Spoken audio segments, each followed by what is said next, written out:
Okey, ni adalah video macam mana kita nak buat alarm in, alarm input dan alarm output dekat DVR. So kita just nak ni lah, bila kita press push button, strobe light ni akan menyala, ataupun kalau kita letak siren akan berbunyi. So kalau ni kita boleh buat untuk alarm, kalau berlaku kecemasan ke, kita boleh tekan lah dekat sini. Ni contoh, I tekan push button, strobe light akan menyala. Ni I dah set buzzer akan berbunyi. So ni kita boleh tukar lah, kalau kita nak letak siren pun boleh, kalau kita just nak letak sebagai strobe light pun boleh. So untuk connection dia, kita akan pakai alarm in dengan alarm out. Dekat DVR yang ada alarm in dengan alarm out saja. So dekat sini, ni adalah function untuk alarm in dan out. So kita boleh tengok dekat sini dia ada NO dengan COM, dan sini adalah untuk kita punya alarm in, input dia dengan output. Ni output yang kita akan dapat lah, strobe light akan menyala. So untuk connection dia yang ni, untuk push button kita just sambungkan dengan kita punya ni, nombor yang pertama lah, input yang pertama dengan dia punya COM dia, negatif. So yang satu ni akan sambung dengan yang ground. Sambung dengan ground. So untuk output dia, kita akan pakai normally open, NO. So kita boleh tengok dekat sini, NO 1, bawah tu adalah C1. So kita akan loopkan dengan power supply, sebab strobe light ataupun kita punya siren, kita perlukan power supply untuk dia menyala lah, untuk dia berfungsi. So yang ni untuk positif strobe light, positif strobe light, kita akan masukkan terus ke C1, C1, dan dia punya negatif, negatif, kita akan masuk negatif power supply. Positif power supply kita akan sambungkan terus ke C1. Positif power supply ni, positif yang merah ni akan sambung ke C1 sini. So kalau kita nak ada 2 atau 3 input dengan output, kita just masuk lah. So kalau kita nak 2 input, kita masuk dekat yang nombor 2 ni, dekat nombor 2, yang atas ni nombor 2, dan juga kita punya ground. Sama juga kalau kita nak ada output, kita masuk dekat yang nombor 2, NO2 dan C2. Kalau untuk NVR pula, penyambungan dia lebih kurang je. Cuma dia punya interface ni nampak berbeza sikit lah. Yang atas ni adalah DVR, yang bawah ni NVR. Untuk NVR, kalau kita nak in, kita nak output dia, so kita akan connectkan yang bahagian ini. Kita nampak ni C dengan 1. Ni output ni ada 2 output.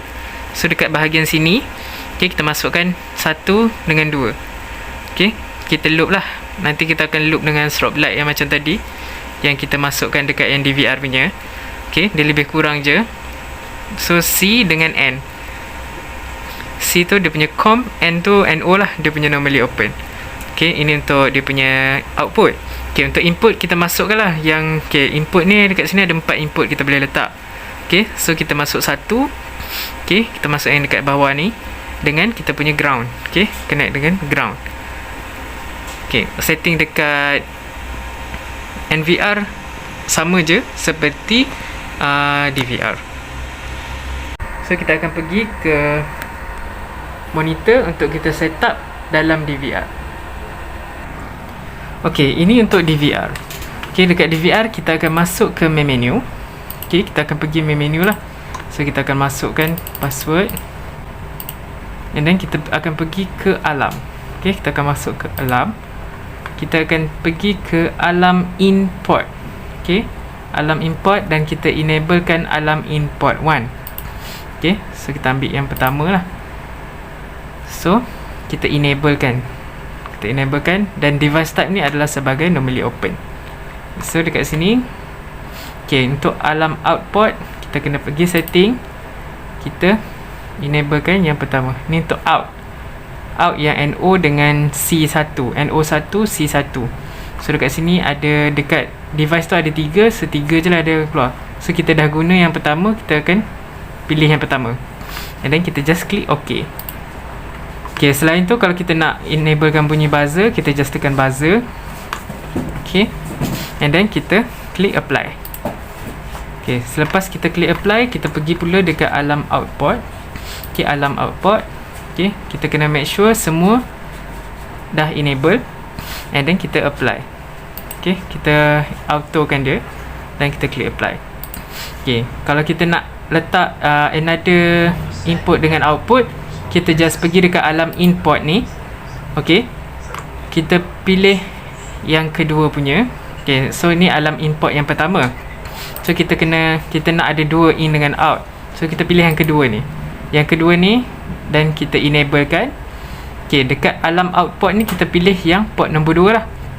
Okay, so port nombor 2 dan kita enablekan. Kita perlu enablekan, and then kita klik OK dan kita apply. Okay, so dekat sini dia ada built-in 3 saja untuk output. Okay, kalau kita nak ada lebih, contoh kalau kita nak lebih, nak cukupkan 16, so kita perlu ada extension module. Kita ada tambahan lah, kena ada tambahan untuk kita nak set up output. Okay, so bila kita dah macam ni, okay, kita dah set up lah, kita dah selesai set up. So ni kita tak akan kacau apa-apa dekat bahagian kamera ataupun sebagainya. So lepas tu kita boleh pergi balik dekat kita punya device. Okay, untuk kita nak naikkan notification, bila kita dah tekan kita punya push button ni, kita nak naik notification dekat phone. Okay, kita pergi ke DMSS apps lah. DMSS app, kita dah register kita punya device ni. Okay, DVR ni dalam kita punya phone. So kita tekan ni ada triple dot ni, kita pergi device detail, and then kita pergi multi channel alarm subscription. Okay, kita pergi dekat sini, and then kita enablekan dahulu.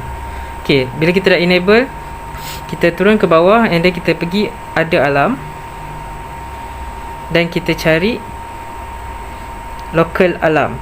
So kita pergi sini lah, local alarm, and then kita enablekan yang in pertama. So kalau kita ada 2, 3 port, kita enablekan je lah local alarm 2 ataupun 3. Tapi sini kita ada satu je, kita enablekan satu sajalah. So and then kita back lagi, sebab kita kena save. Okay, kita save, kita kena save dulu, and then kita just back. Okay, ini I akan try untuk trigger alarm ni, trigger push button, dan kita boleh tengok notification akan naik. Okay, tu notification dah naik dekat kita punya telefon.